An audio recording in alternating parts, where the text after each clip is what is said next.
So why do we invest in real estate? Why is real estate better than other forms of investment? Well, there's a lot of great reasons, and at Nouveau Riche, some of you have heard the acronym that we use. We think that real estate is an ideal investment, and we use that acronym, IDEAL, to talk about the benefits to investing in real estate. And I think it's worth taking a couple minutes to review that again here, because if this is why we're doing it, let's make sure that you're capturing these great benefits as you go out in the real world and as you're actually investing.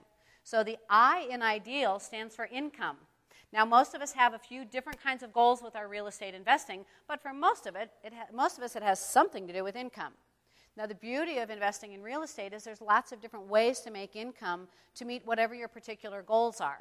I see some people in this room who are really young, and their concerns and their goals out of real estate investing is going to be probably quite different from those people who are my age and older. Okay, those of us thinking more about retirement have different concerns with different life stages. Investing in real estate, you can make money in the short term. Okay, you can do strategies like a fix and flip, or you can do wholesaling, and you can do some things to make lump sums of cash right now. $2,000, $5,000, $20,000 more. Those are doable kinds of deals even early in your real estate investing. You can do transactions and make nice lump sums of money today. And making cash for the short term, that's a beautiful thing. Some people have that as a primary goal and in their real estate investing. Some people have great jobs and that doesn't really matter so much to them. They want to build a portfolio to build wealth and build a portfolio of assets for the longer term for their retirement. So you definitely can earn lump sums of cash in the short term. Okay? You can also engage in transactions where you're earning cash flow on a monthly basis. Month after month after month, you've got a mortgage payment that's this much, and your renter is paying you this much, and you're making what's in between. Okay? That's monthly cash flow. How many of you have read Rich Dad, Poor Dad? Okay, so are you familiar with his definition of financial freedom? His definition of financial freedom is when that passive income exceeds your expenses. So some people seek out that passive income. In other words, they don't have to go to work that day. They don't have to do anything differently. But as long as that renter keeps paying their rent and you keep paying that mortgage payment, you're making that cash flow on a monthly basis. Well, if that's $200 and you have 10 of those and you need $2,000 to live on, you've hit financial freedom. You don't have to do anything else, and you've got enough to live on. So some people follow that philosophy, and that's their burning desire in their real estate investing, is to create a large portfolio that creates that passive income so that they don't have to look to a job or other means to make money. Some people build their portfolios just for that long-term wealth. They're looking for that appreciation in their properties. They're looking for that buildup of equity in their properties so that down the road they have a portfolio of investment properties with great value in it that's going to fund their children's college education or their retirement or an increased lifestyle or whatever that might be. There's lots of different ways to make money in real estate. One of the first things I encourage you all to do is to consider that a little bit with your own specific circumstance and consider what actually makes the most sense for me.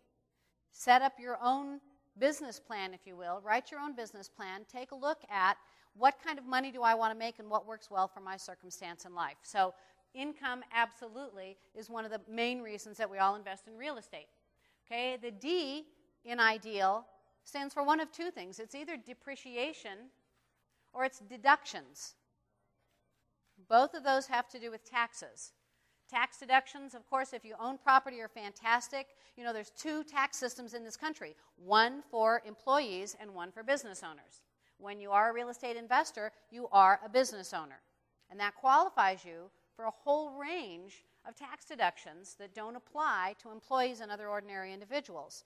You can definitely increase the amount of money you're making and increase your wealth by taking good advantage of the special and specific tax opportunities that are afforded to real estate investors. Any accountants in the room? Who's an accountant here? Not a single one? Okay, since they're not here, I can say that's great news. Okay, I'm happy about that.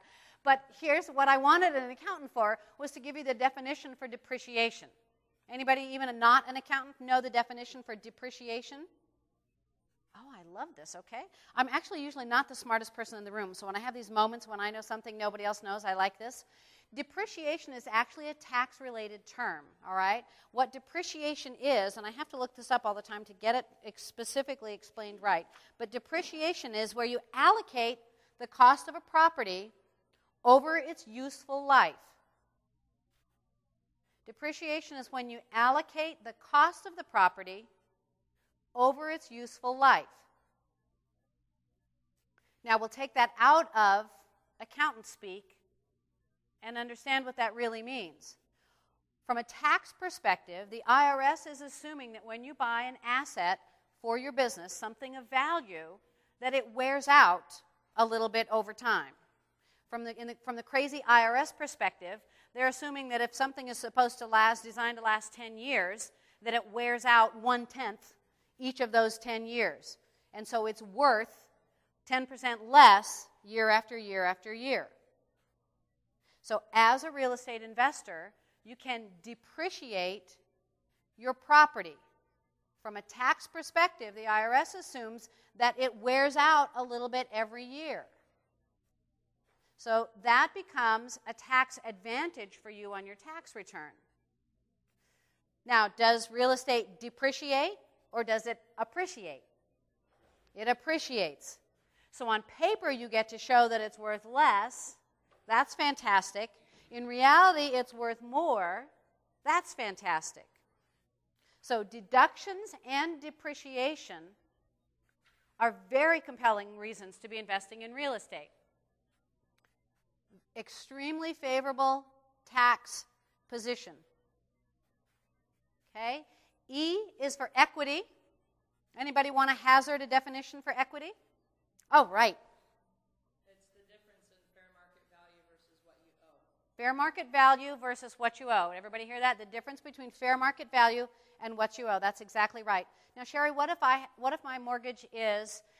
fair market value on my house is $150,000 and my mortgage is $100,000? What's my equity? $50,000.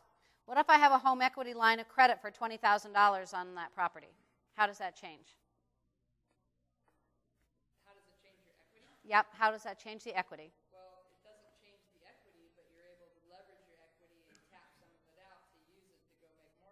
Fantastic. Fantastic. You can take advantage of that equity. If you have a line of credit, you can actually make use of that equity and take it out and invest in other properties. Now, the way that it does impact the equity in that property depends on whether or not you're using that line of credit, right? If you have a line of credit available to you and you're using none of it, you still owe $100,000, the house is still worth $150,000, your equity is still $50,000. But if you use that line of credit, take $20,000 out and use it to invest in other things, which we'll learn is a great idea. Now the total that you owe on that property is $120,000 on a $150,000 house, so your equity in that house is now $30,000. Understand that concept? The total that you owe against that property versus not what you paid for it, but the current value in that house. Any questions about that? Everybody get those distinctions in that? And that leads us right to the topic of appreciation, because what that means is if you buy that house for $150,000 and it's appreciating over time and you own that house for several years, and now even though you purchased it for $150,000, now let's say that house is worth $200,000, your equity has grown. Follow all that? So there's different definitions between the current market value, the current value of that house, your purchase price, and the amount that you owe on it. That makes a distinction between those definitions. So appreciation is when the value of your house grows over time, and equity is the difference between the total that you owe and its current value. Got that? Those are very, very key concepts to real estate investors that we'll use through the day. So I want to make sure everybody's clear on those. And the last one, the main reason most of us invest in real estate is the idea of leverage.